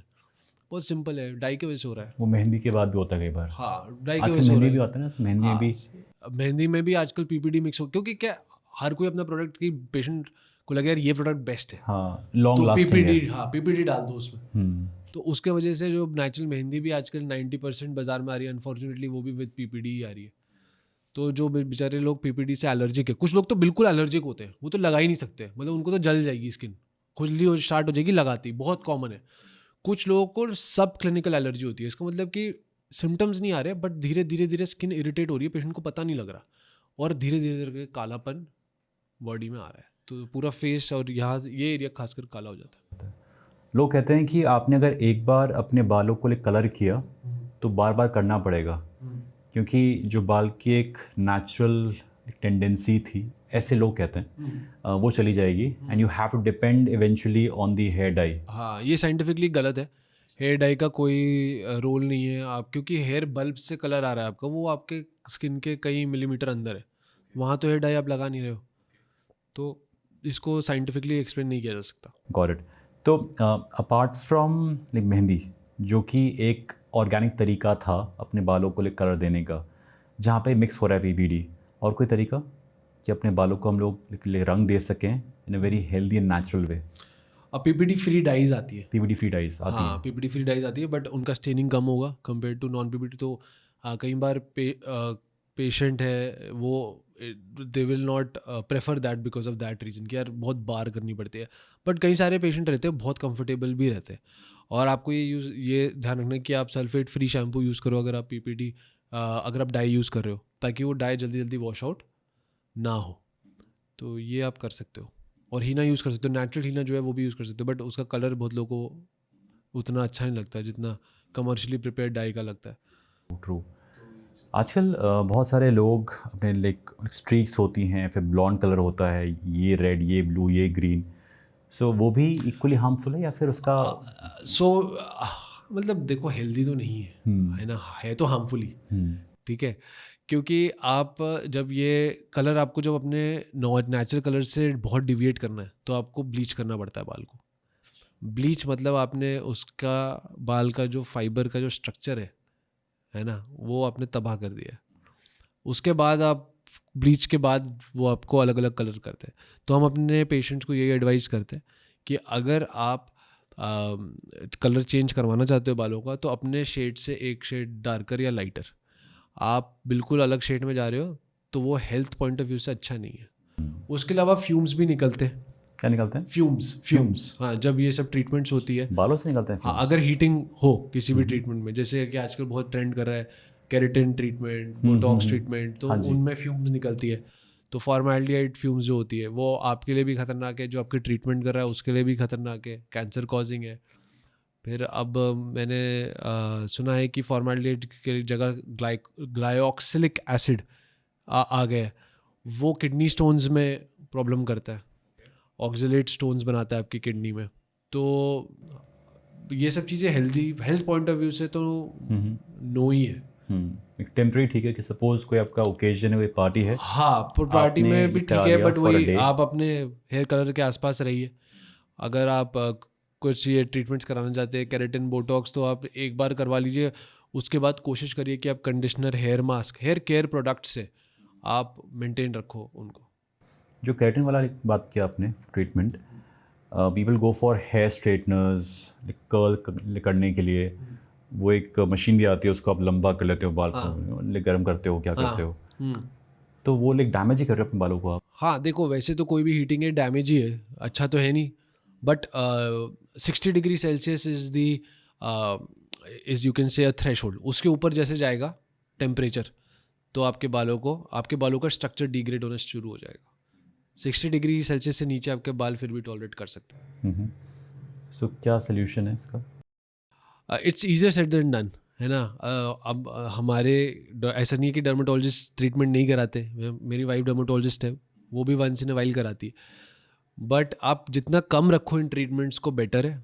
आप नेचुरल फूड अच्छा रखो अपना, आप अच्छे से ओमेगा 3, ओमेगा 6, ओमेगा 9 आप लो, आप प्रोटीन खाओ अच्छे से, आयरन लो, फॉलिक एसिड लो, हेयर केयर पे ज़्यादा ध्यान लो, अपने लिए सही शैम्पू चुनो, अपने लिए सही हेयर मास्क चुनो, अपने लिए एंटी फ्रिज हेयर सीरम आप सही चुनो। इन चीज़ों पे आप ज़्यादा रिलाई करो और कम से कम आप रिलाई करो इन ट्रीटमेंट्स पर। People often go for hair spa. This is a new like term I would say, कि like a body spa, we have hair spa, but then उसके बाद भी आपके बाल का क्या ही होता है? So exactly hair spa होता क्या है और उसके क्या pros and cons हैं? टिपिकली हेयर स्पा होता है, उसमें आपका कंडीशनर्स ही यूज़ होते हैं सिर्फ, तो वो आपके हेयर हेल्थ के लिए ठीक है, दे आर नॉट बैड। जो So फ़र्क क्या है अगर उसमें और नॉर्मल कंडीशनर्स जो हम लोग लगाते हैं आफ्टर हैविंग अ शैम्पू? उसमें कई लेयर लगाते हैं, वो डीप कंडीशनिंग हो जाती है हेयर स्पा में, वो रिजल्ट आपका कुछ हफ्ते तक रहता है, आपको बार बार करवाना पड़ता है वो, compare to keratin treatment. But आप जो घर पे करते हो उससे डीप कंडीशनिंग होती है उसमें। Got it. And lot of like males, youngsters will go for a hair gel, very very sexy, like set wet whatever. तो वो कितना हार्मफुल है? ओके, सबसे अच्छी तो हेयर मूव होती है, Hair ठीक है। mousse क्या हेयर होता है? मूव ऐसे जैसे फोम टाइप होती है ऑलमोस्ट। अच्छा, कम ब्रांड्स आते हैं उसके, क्योंकि इतनी अच्छे से उससे बाल सेट नहीं होते, ठीक है, वो सबसे अच्छी होती है। बट क्या होता है exactly hair mousse? Hair mousse होती है वो, इट्स लाइक उसका टेक्सचर होता है वो बड़ा लाइट होता है। हेयर जेल्स जो होते हैं वो सबसे वर्स्ट होते हैं, क्योंकि उनमें अल्कोहल होता है। जो हमारे टिपिकल जेल्स नहीं आते थे पहले, आजकल तो वैक्स पे लोग काफ़ी शिफ्ट हो गए, which are relatively better. Gels में अल्कोहल होता है, तो उसमें हेयर ब्रेकेज होने का सबसे ज़्यादा चांस होता है। मिड शाफ्ट ब्रेकेज, मतलब आपके हेयर का जो शाफ्ट है उसमें बीच में से टूट गए, उसके चांसेस हेयर जेल से सबसे ज़्यादा है। हेयर वैक्स कहीं बीच में दोनों के, मूस से जितना अच्छा नहीं है, बट सो मूव्स, वैक्स और हेयर जेल। फिर हेयर जेल। ओके, ऐसा भी होता है कि आपका जो हेयर जेल है या फिर वैक्स या फिर mousses should be applied on the hair and not on the scalp. हाँ ऑफ कोर्स, वो तो हेयर सेटिंग के लिए है, तो वो तो हेयर पे ही लगेगा हमेशा। If you apply on the like scalp कुछ इम्पैक्ट पड़ेगा? स्कैल्प बेसिकली तो इनमें भी थोड़े ऑयली इंग्रेडिएंट्स होते हैं, तो आप जब स्कैल्प पे लगा रहे हो फॉलिकल्स पे इम्पैक्ट पड़ेगा? तो आपके ऑयल ग्लैंड्स और ब्लॉक हो जाएंगे, तो वहाँ पे डैंड्रफ होने के चांस बढ़ जाएंगे।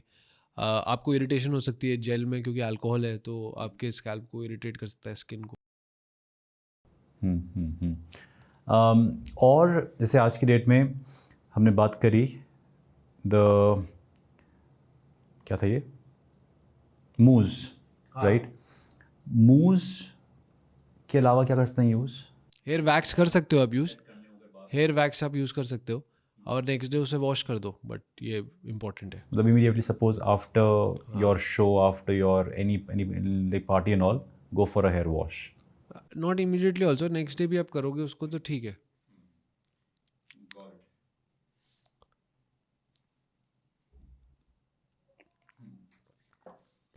आज के लोग सोचते हैं कि अब तो भाई बाल गए, कुछ नहीं हो पाएगा, let's go for a hair transplant. So what is your take on that? What is hair transplant all about in a very simple fashion? Is it like wearing a wig which use to see in the movies, या फिर कुछ बाल लगाए जाते हैं, हमारे ही बाल होते हैं, किसी और के बाल होते हैं, वो बाल क्या वो ग्रो होते रहते हैं? All these questions are there for me and for everyone who wants to go for a hair transplant.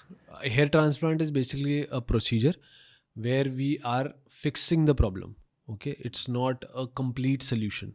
That means हमने डिजीज प्रोसेस जो है उसमें हमने कुछ चेंज नहीं किया, बट जो डैमेज हुआ था, उसको ठीक जैसे कर आपके दिया। घर में सील नहीं, आपने ऊपर टाइल लगा दी, इट्स लाइक दैट। ठीक है। तो हेयर ट्रांसप्लांट में हम आपके डोनर एरिया जो कि पीछे का बाल होते हैं आपके, यहाँ से बाल निकाल के आगे लगाते हैं। अच्छा। बिल्कुल नेचुरली वो ग्रो करते हैं, नेचुरली कटते हैं, जैसे आपका हेयर ग्रो होता है, आप बहुत अच्छे रिजल्ट्स आते हैं। और वो जाते भी नहीं है क्योंकि वो पीछे के बाल होते हैं। तो पीछे आपके के अपने बाल बालों होते में हैं। हाँ नेचर ने ऐसा देखो बनाया है कि पीछे के जो बाल होते हैं वो हार्मोन से सेंसिटिव नहीं होते, डीएचटी से, तो उनमें थिनिंग होती नहीं है। तो वो बाल बहुत लॉन्ग टर्म आपके स्टे करेंगे, आप कुछ भी केयर नहीं करोगे तो भी स्टे ये रहते ही रहते हैं, राइट। हाँ। तो आप हेयर ट्रांसप्लांट एक तरीके से यही सोल्यूशन है ना।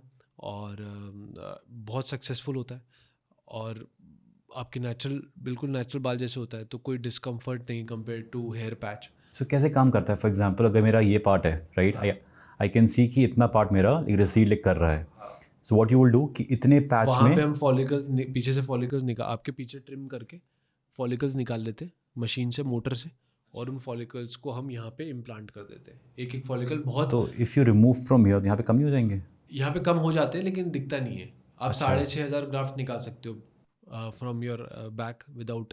6,500? हाँ, और कितनी रिक्वायरमेंट? फॉर एग्जाम्पल वो अगर तो एरिया पर डिपेंड करता फॉर है। एग्जाम्पल कॉइन साइज है अगर, राइट, तो कॉइन कौन साइज में जैसे आप मान लो ये बनाना है आपको टेम्पोरल, ये जो फ्रिंज आपकी चली जाती है ना, टेम्पोरल फ्रिंज जो एक लड़कों में एक ऐसे कट होता है यहाँ पे, वो आपको तो 800 ग्राफ्ट्स चाहिए उसके लिए। अच्छा, दैट इज़ इनफ। हाँ हाँ। तो आप वो ग्राफ्ट ले लो, वहाँ लगा लो, बस वो ग्रो कर जाएंगे आपके 6 महीने में, फिर आप बिल्कुल फ्री हो उस प्रॉब्लम से। सो पेन कभी नहीं होगा? पेन नहीं होगा, पेन तो होता ही नहीं है, नेक्स्ट डे पेन किलर भी नहीं खाता मेरा पेशेंट तो। अच्छा।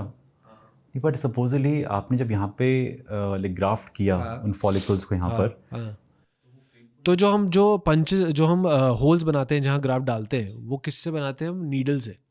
अब आप नीडल, एक आपने मान लो एक नीडल आपने ऐसे अपने आप को चुबा दी, तो कितने दिन में हील हो जाएगा? 2 दिन में तो गड्ढा, इट्स जस्ट अ नीडल। तो बहुत माइन्यूट मल्टीपल इंजरीज करते हैं हम स्किन में, बट माइन्यूट, तो हीलिंग बहुत फास्ट हो जाती है। एंड वो बाल अपने आप ग्रो करेंगे अपने आप जैसे बाकी बालों का हेयर केयर है वैसे उनका भी होगा एज इट इज़? उनको कुछ हेयर केयर चाहिए ही नहीं, क्योंकि मतलब वो फॉल नहीं होंगे। It's normal now. हाँ हाँ, वो फॉल होंगे ही नहीं। आपके बाकी बाल टूट सकते हैं, गिर सकते हैं इसमें पैटर्न बॉल्डनेस में। मान लो आपने, आपका यहाँ पे गंजामन था, आपने यहाँ से बाल लगा के इधर लगा दिए, तो इधर बाल आ गए आपके, लेकिन ये वाले बाल तो जाएंगे फिर भी, जो पहले के आगे के ओरिजिनल बाल थे, तो उसके लिए आपको दवाई डालनी पड़ेगी। ओके। लेकिन इनको कुछ भी मेंटेनेंस नहीं चाहिए, ये ताउम्र रहेंगे अब मतलब for like long long 20-25 time? साल। हाँ, बहुत लगा है, सकते हैं, बहुत है तो। बहुत है। हाँ हाँ। तो यही एक प्रॉब्लम है कि क्या इंडिया में कई बार काउंसलिंग नहीं होती पेशेंट की सही, तो वो ट्रांसप्लांट तो करवा लेते हैं, फिर उनके आगे ट्रांसप्लांट हो जाता है, और फिर वो ध्यान नहीं रखते पीछे वाले बालों का, तो आगे बाल दिखते हैं, पीछे गंजापन दिखता है तो वो बहुत फनी लगता है। तो आप जहाँ से भी ट्रांसप्लांट कराते हैं, मेरे को तो ये लगता है कि उसके साथ आपका जीवन भर का रिश्ता है उस ट्रांसप्लांट सर्जन के साथ। तो आपको 6 महीने में एक बार ही तो उससे मिलने जाना ही है, ताकि मॉनिटर भी हो सके। You think that mister Bachchan हाँ, यूजेस वो पैच है, पैच करते हैं वो यूज पैच है। हाँ, उनके बाल वैसे ही दिखते हैं हर उसमें, हर वो तो मूवी patch है, में, clear केबीसी clear में cut जहाँ देखो, but when we see him in other Rajinikanth patch appearances. है हाँ, है ना, और patch सलमान क्या खान होता है है? ट्रांसप्लांट है। पैच क्या होता है?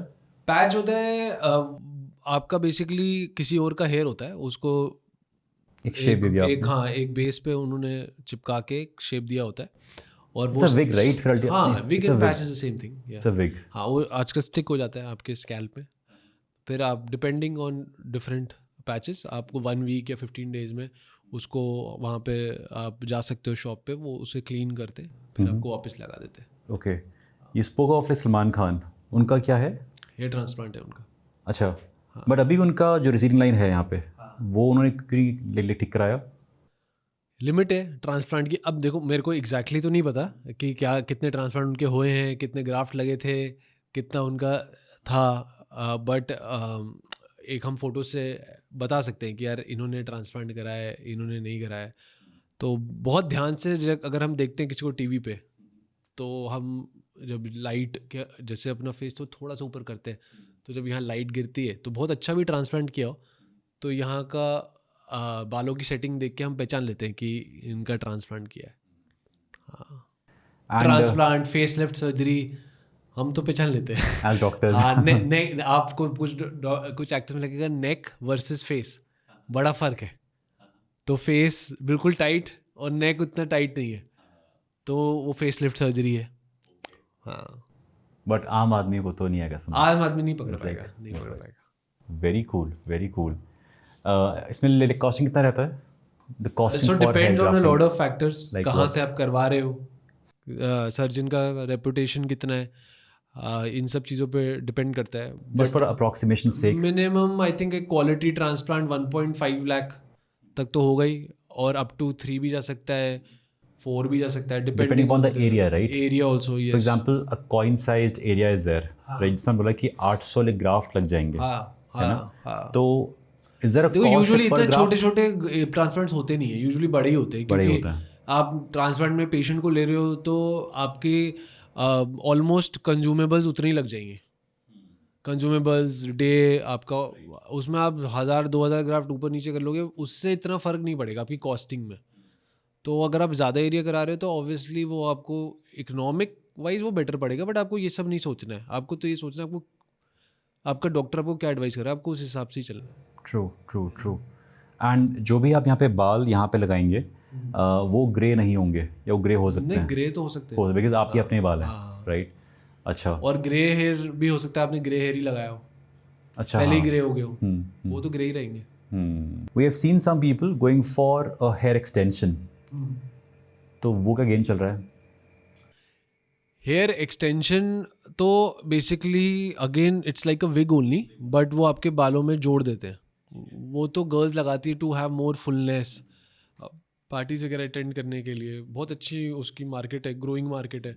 इंडिया के बाहर तो बहुत ज़्यादा मार्केट है इसकी, और अब इंडिया में भी मेरे पास कुछ पेशेंट्स हैं जो इसका काम करते हैं, तो वो बताते हैं कि इट्स, बट वो हमारा काम नहीं है, that is something different. Different.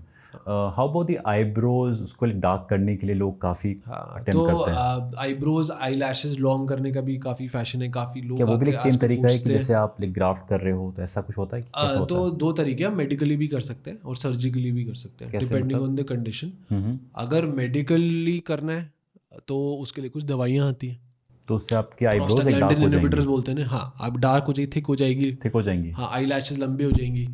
अरे वाह। और आपके अगर बिल्कुल ही चला गया है तो फिर ट्रांसप्लांट करना पड़ेगा। आईब्रो ट्रांसप्लांट भी करते हैं हम। हाँ, ये उसमें थोड़ा नीचे से बाल लेते हैं, इधर से जहाँ पतले बाल होते हैं। ये पतले बाल जो हाँ, हैं, पतले बाल, नीचे वाले बाल लेते हैं आईब्रो में। इसको यहाँ लगा देंगे आप? हाँ, यहाँ लगा। तो बहुत कूल है। हाँ वो ट्रांसप्लांट एक ऐसा ट्रीटमेंट है जो बहुत सेटिस्फैक्शन देता है पेशेंट को भी और डॉक्टर को भी, क्योंकि मोस्ट पेशेंट बहुत हैप्पी होते हैं उसके बाद, अगर उन्हें रियलिस्टिक एक्सपेक्टेशंस दी हों, है ना, तो वो बहुत हैप्पी होते हैं और आपको बहुत अच्छा लगता है कि ट्रांसफॉर्मेशन बिल्कुल दिखता है फेस पे वो। और इंडिया में 2 चीज़ों को लेके ही हम लोग सेंसिटिव हैं, एक है कलर, स्किन कलर, और दूसरा है हेयर। बाकी चीज़ों से इंडिया में अभी भी इतना फ़र्क ज़्यादा पड़ता नहीं है। हेयर और स्किन कलर का इंडिया में आज भी बहुत मार्केट है। True true. इंटरेस्टिंगली, एक तरफ हम लोग बात कर रहे हैं कि यहाँ पे बाल कैसे उगाए जाएं, यहाँ पे बाल कैसे लाए जाएं। पीपल ऑल्सो वांट कि उनके बाल काफ़ी जगहों से हटा दिए जाएं। So removing hair from intimate areas is a practice followed by the youngsters majorly. So what is the right way of doing it, or should it be done or not? पहली चीज़, It can be done, it's your personal choice. Okay, also sometime it is a medical problem, like आपको एक बीमारी होती है hidradenitis suppurativa, जो कि hair जिनको ज़्यादा होती है उनमें होती है, तो उस टाइप का आपका मेडिकल कंडीशन है, पायरोनाइडल साइनस है, तो वो उसके लिए भी हम करते हैं इंटीमेट एरियाज में रिमूवल, और एस्थेटिक रीजंस की वजह से करते हैं। Some people just want like more manageable, कि उनको बहुत हेयर आती है तो उनको बार बार शेव करना अच्छा नहीं लगता, तो करवा सकते हो अगर आपका इनमें से कोई भी है तो। कोई उसके साइड इफ़ेक्ट तो है नहीं। बेसिकली लेज़र्स यूज़ होती हैं, लेज़र्स क्या करती है, टारगेट करती है हेयर फॉलिकल को द हीट एनर्जी से, तो उनकी वेवलेंथ स्पेसिफिक होती है कि सिर्फ हेयर फॉलिकल को डैमेज करे, आसपास की स्किन को वो स्पेयर कर दे। तो बहुत सक्सेसफुल होती है, क्योंकि अब बहुत टेक्नोलॉजी अच्छी हो गई है, और आपकी जो इंटीमेट एरियाज़ में यूजुअली बालों की डेंसिटी ज़्यादा होती है, तो जितनी बालों की डेंसिटी ज़्यादा होती है लेज़र्स का इफेक्ट उतना बेटर आता है। तो आप उसके लिए कर सकते हो और मल्टीपल सेशंस के बाद आपके हेयर रिडक्शन हो जाएगी। हाँ, बट हेयर रिमूवल नहीं होता है। कई बार पेशेंट आके बोलते हैं सर हेयर रिमूवल करवाना है, तो और कई जगह जो कमर्शियल क्लिनिक्स हैं वहाँ पे बोल भी देते हैं परमानेंट हेयर रिमूवल, या फिर कई डॉक्टर होते नहीं, सेल्समैन होते हैं, तो उनके लिए रिमूवल रिडक्शन उन्हें खुद ही मतलब ही नहीं पता डिफरेंस का। तो it is permanent hair reduction, मतलब आपका परमानेंट हेयर पहले से कम हो गया, रिमूवल होना ज़रूरी नहीं है। ट्रिमिंग एंड वैक्सिंग भी ऑल्टरनेटिव्स हैं। हाँ बिल्कुल, ट्रिमिंग कर सकते हो आप। वैक्सिंग हम रिकमेंड नहीं करते, क्योंकि जब आप वैक्स करते हो तो आपको इंजरी होती है स्किन में छोटी छोटी, और वो हील होती है जब, तो वहाँ पे डार्कनिंग, स्किन डार्कनिंग और पिगमेंटेशन के चांसेस होते हैं। तो काफ़ी कॉमनली हम देखते हैं कि फीमेल्स जो यहाँ पे वैक्स वगैरह करती हैं उनके यहाँ पे ब्लैक स्पॉट्स बन जाते हैं। तो अंडर आर्म में भी ऐसा हो सकता है। हाँ, तो हम डर्मेटोलॉजी में डॉक्टर्स जो हैं वो वैक्स के यूजुअली अगेंस्ट रहते हैं। Shaving is okay. So wax में अपने आप पैरों पे कराओ, हाथों पे कराओ, that's fine, but if you go नहीं, फॉर वैक्स अंडर, करवाना ही नहीं चाहिए। हाँ, क्योंकि स्किन डैमेज हो रही है, आपका बैरियर ख़राब हो रहा है स्किन में। फिर भी आपको करनी है तो अच्छे से मॉइस्चराइज करो बहुत स्किन को, और उसके बाद आप उसको करो, लेकिन हम टिपिकली मना करते हैं। Okay, so first preference is to go for laser. Laser depend करता डिपेंड है करता है कि आपको आपकी कितना हेयर ही नीड कितने है। हो आप। हम्म हम्म आपने आपने कर, अब जैसे मैं हूँ, मैंने सिर्फ अपने अंडर आर्म में कराया हुआ क्योंकि मुझे अच्छा लगता है, मैं स्विमिंग पूल वगैरह जाता हूँ। बाकी मेरे को चेस्ट पे मुझे ज़रूरत नहीं लगती। तो आपका क्या कंसर्न है? अब कोई बहुत हेयरी होगा, उसे लगेगा यार मैं चेस्ट पे भी करवा लेता हूँ। Like we are Anil Kapoor. Anil Kapoor जैसे, हाँ। तो झकास। जकास, हाँ। इंटरेस्टिंग। एक चीज़ और थी, हाँ लोग कहते हैं कि hot water and like cold water, हाँ। उसकी वजह से आपका जो लाइक स्कैल्प है उसमें डैंड्रफ काफ़ी हो जाती है, क्या वो सही है? हॉट टिपिकली वाटर की हॉट वजह से वाटर या कोल्ड वाटर से डैंड्रफ नहीं होती। हाँ, हॉट वाटर से स्किन ड्राई हो ड्राई जाती हो है। जाती है, तो हो सकता है कि वो ड्राइनेस आपको थोड़ी flaky chipping flaky chipping, skin हो हाँ रही हो, फ्लेकी। तो वो आप उससे कंफ्यूज कर रहे हो डैंड्रफ के साथ। अच्छा, तो you mean to say like flaky skin and dandruff are two different things. बिल्कुल बिल्कुल बिल्कुल। Okay. Dandruff is mostly due to oil, oil. Flaky skin is due to less oil. हाँ, लेकिन आपकी स्कैल्प में स्किन ड्राई होना chances बहुत कम है, अनलेस आप मिनॉक्सिडिल यूज़ कर रहे हो अल्कोहल बेस में या वैसा कुछ, तो फिर ड्राई हो सकती है। क्योंकि मैंने बताया कि ऑयल ग्लैंड सबसे ज़्यादा है स्कैल्प में, तो आपकी बाकी बॉडी में ड्राइनेस के चांसेस ज़्यादा होंगे compare to your scalp. Got it. अब कुछ मिथ्स हैं जो लोग सोचते हैं कि अगर आपका एक ग्रे हेयर आया, अगर आपने उसको तोड़ दिया तो दो आ जाएंगे, ऐसा होता है? नहीं, इसका भी कोई साइंटिफिक प्रूफ नहीं है। अगर आप एक हेयर तोड़ रहे हो तो दो हेयर क्यों आ जाएंगे वहाँ पे ग्रे? सुना है ऐसा? आपने नहीं। सुना होगा, ऐसा नहीं सुना आपने? हाँ, कई पेशेंट पूछते हैं कि ग्रे हेयर को शेव तो नहीं करूँ सर, और ग्रे तो नहीं आ जाएंगे? हाँ, बट मुझे नहीं पता है कहाँ से ये चीज़ें स्टेम होती हैं। ऑल्सो कि when your hair is wet तो आपको लाइक कोम नहीं करना चाहिए, ऐसा कहा जाता है, क्या वो सही है? तो अगर बहुत वेट है आपको, हाँ नहीं करना चाहिए, क्योंकि आपके जो हेयर फाइबर है तब फूला हुआ है, डेलिकेट हुआ जो हुआ है तब। फॉलिकल्स हैं आपके वो जो फूला हुआ हेयर है, फाइबर है, फाइबर, वो क्या हो गया? हेयर हेयर शाफ्ट, अच्छा, हेयर शाफ्ट जो है आपका, बाल आपका जो है हेयर शाफ्ट है, हाँ वो फूला है, पानी घुसा हुआ है उसके अंदर, तो वो इजीली ब्रेकेबल है उसकी आउटर लेयर। तो उसको ड्राई करके, या एटलीस्ट टॉवल ड्राई करके फिर आप करो शेव। पीपल ऑफन से कि बालों को बहुत आराम आराम से करना चाहिए, एंड वी हाँ बॉयज आर लाइक ठक ठक ठक ठक ठक। हाँ, देखो, सो हाँ व्हाट इज इट? अब चेंज हो रहा है सब, है ना? अब बॉयज़ भी बहुत आराम से कर रहे हैं। तो एक ही, देखो, लिमिटेड हेयर दिए भगवान ने, एक ही स्किन दी है, तो ध्यान रखना चाहिए। कोरोना ने यही सिखाया कि सेल्फ केयर सबसे इम्पोर्टेंट है, उसके ऊपर कुछ है नहीं। तो अपने अपने अपनी बॉडी को, अपने माइंड को, अपने ऊपर ज़रूर आपको खर्चा करना चाहिए, टाइम देना चाहिए, अपना ध्यान रखना चाहिए। बाकी चीज़ें तो आती जाती रहती है। बहुत सही, बहुत सही। I even heard that rosemary oil जो है हाँ वो काफ़ी अच्छा रहता है, हाँ। ऐसा क्या होता है या फिर सिर्फ? रोज़मेरी ऑयल के कुछ स्टडीज़ हैं जो कि उसको मिनॉक्सिडिल से बराबर मानती हैं। तो ये बहुत गुड न्यूज़ है उन लोगों के लिए जो ऑयल यूज़ करना चाहते हैं। और काफ़ी सारे डर्मैट्स ने भी इस पे वीडियो बनाई है कि रोज़मेरी ऑयल आप यूज़ कर सकते हो ट्वाइस डेली। मैं ये एडवाइस करूँगा आपको कि अगर आप प्रिवेंट करना चाहते हो हेयर लॉस, पैटर्न बॉल्डनेस तो आप यूज़ करो, बट एक बार शुरू हो गया है तो उसके भरोसे नहीं रह सकते आप, क्योंकि इतनी स्टडीज़ नहीं है कि हम उसे ट्रीटमेंट की तरह यूज़ करें। प्रिवेंशन की तरह आई थिंक यूज़ करना ठीक है। तो मतलब ये कहने का है कि अगर किसी को पैटर्न शुरू हो चुका है हाँ, तो कंसल्ट अ डर्मैट हाँ, and get things fixed. Fixed. हाँ, अपने आप चीज़ें आप उसको फिक्स नहीं कर सकते।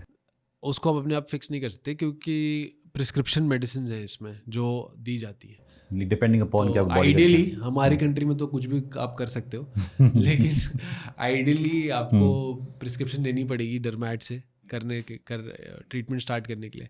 अच्छा, आजकल ऑनलाइन पोर्टल्स भी आ गए हैं जो कि मिनॉक्सिडिल बेच रहे हैं, तो उनमें क्या है कि पेशेंट्स आते हैं, उनको सही से समझाया नहीं होता कि कैसे यूज़ करना है, क्योंकि आपके जो दूसरे एंड पे वहाँ पे बैठे हुए हैं वो टेली कॉलर्स है, कॉल सेंटर वाले हैं, डॉक्टर तो है नहीं।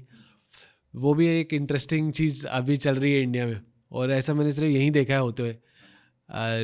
रेगुलेटरी प्रॉब्लम्स है हमारी कंट्री में कई सारी, है ना, या फिर कई बार बाईपास कर दिया जाता है उसको।